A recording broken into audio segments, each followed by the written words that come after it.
What is up, you guys? Wonder Bro here. Wonder Bro, my brain won't shut up. It keeps bringing me thoughts that I find really disturbing or that make me panic that I really don't want to have. Thoughts that make me question things, thoughts that make me question myself. Wonder Bro, these thoughts will not leave me alone no matter how hard I try. What do I do? If I could just get rid of the thoughts, I might be okay, right? So if you're struggling with intrusive thoughts that are really sticky, loud, and just won't leave you alone, then you need to understand how the brain works and functions. So today we're going to talk about why your brain continues to bring up certain thoughts, why you have sticky, intrusive thoughts. So, in order to really begin to heal from this, in order to begin to separate yourself from these thoughts, you need to understand why these thoughts are coming, why your brain continues to produce these thoughts.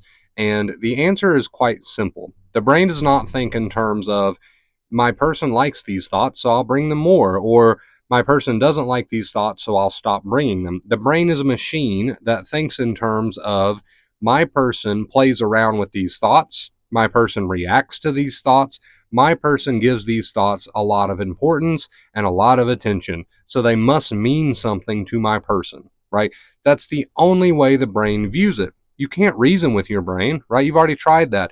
How many times have you told yourself something like, okay, that thought's meaningless, I don't want it anymore, you can shut up now, or here's why that thought is stupid, and you try to reason with it and logic with it, but it still keeps coming, right? Because all of the reasoning and logicking with it and seeking reassurance over it didn't do anything other than tell your brain that you actually want more of that thought, right? So the more time you spend on a thought, the more the brain is going to assume that you want that thought. Now, this is important. I don't mean that you're not going to have the thought.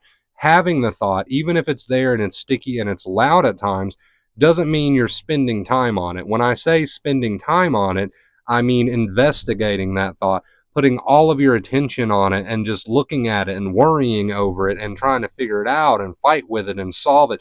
I mean, not doing anything else in reality, it's except for being with that thought. Okay, so when we say accept thoughts, when we say the brain is going to give you more thoughts that you play around with, we don't mean that you're not going to have the thought.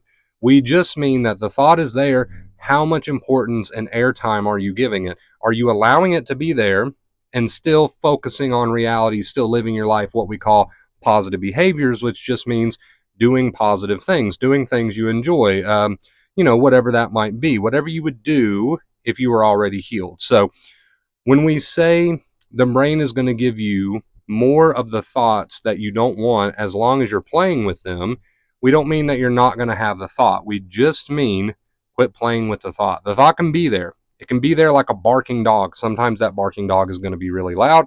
Sometimes it might be a bit quieter, but quit giving it your focus and attention. Continue to just stay on task.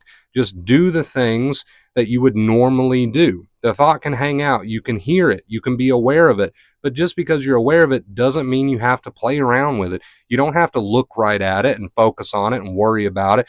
It can be there and you can be aware of it, but give your focus and attention to other things. Do other things while that thought just hangs out. Now you're essentially ignoring it. And I know the word ignore can be considered toxic, right? But if you're ignoring in an accepting way, it's actually a good way to put it. So I'll briefly go over that.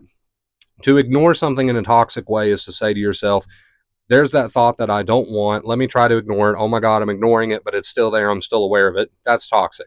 To ignore it in an accepting way means there's that thought I don't want. I'm just going to continue doing the dishes. It can be there if it wants to be there, but I'm focused on doing the dishes.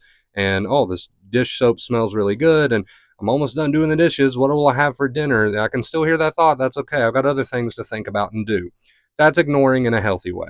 So I hope that makes it very clear. But anyway, the point of this video, right? I'm going to sum it up for you here. The point of this video, the brain does not think in terms of, my person hates this, I should probably stop sending this thought. Or my person loves this thought, I should send it more often.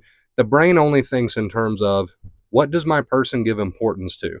What do they play around with? If I send them this thought, are they going to play around with it? Yeah, because they have for the past 2 weeks, the past 2 months, whatever. So I'm going to keep sending it. That's how the brain operates. That's how it functions. So you can't reason with it. You can't logic with it. Quit trying. It's like a machine. Okay, understand that what you give attention and focus and importance and what you play around with mentally when these thoughts come up, that's going to determine whether or not the brain thinks they're important enough to keep bringing up. So let them be there, but put attention and focus on other things. It's okay if you're not perfect at this.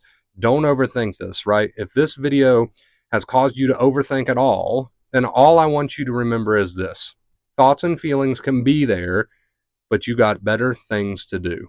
Thoughts and feelings can be there, but you got better things to do. And then go do those things, even though you're having thoughts and feelings. If you can just practice that, all the other pieces will fall into place.